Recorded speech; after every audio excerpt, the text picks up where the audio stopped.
ఆప్ అధ్యక్షుడు అరవింద్ కేజ్రీవాల్ చిన్న సమోసా కారణంగా చిక్కుల్లో పడ్డారు. అది కూడా ఢిల్లీ కార్పొరేషన్ ఎన్నికల టైంలో ఆయన ఇలా సమోసా దెబ్బ తగలడంతో విలవిలలాడుతున్నారు. ఇప్పటికే అనేక ఆరోపణలు వివాదాల్లో కూరుకుపోయిన ఆప్ కు ఈ సమోసా ఎఫెక్ట్ మూలిగే నకపై తాటిపండులా మారింది. ఇంతకీ ఈ సమోసా గొడవేంటో తెలుసా?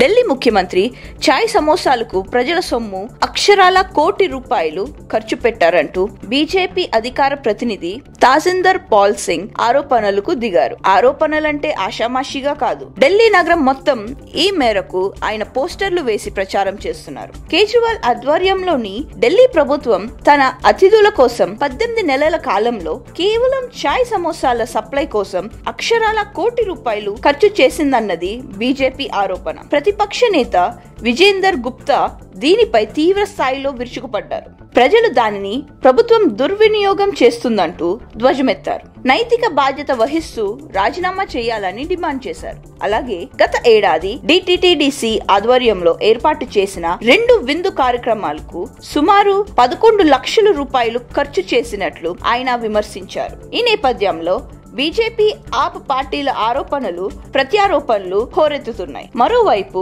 ఈ ఆరోపణలను ఉప ముఖ్యమంత్రి మనీష్ సిసోడియా కొట్టిపారేస్తున్నారు. డిటిటిడిసి విందుకు సంబంధించి ఖర్చు చేసిన ఫైల్ ను తాను వెనక్కి తిప్పి పంపినట్లు సిసోడియా చెబుతున్నారు. గత 6 నెలలుగా ఆ ఫైల్ లెఫ్టినెంట్ గవర్నర్ కార్యాలయంలోనే ఉందన్నారు. అయితే బీజేపీ ఒత్తిడి చేయడం వల్లే ఈ వివరాలు బయటకు వచ్చాయంటూ ఆయన మండిపడ్డారు. కాగా ఆప్ సర్కార్ చాయ్ సమోసా ఖర్చు 1,00,00,000 దాటిందన్న సంగతి ఎలా బయటకు వచ్చిందో తెలుసా? సామాన్యుడి అస్త్రం సమాచార హక్కు చట్టం వల్లే ఇది బయటపడింది.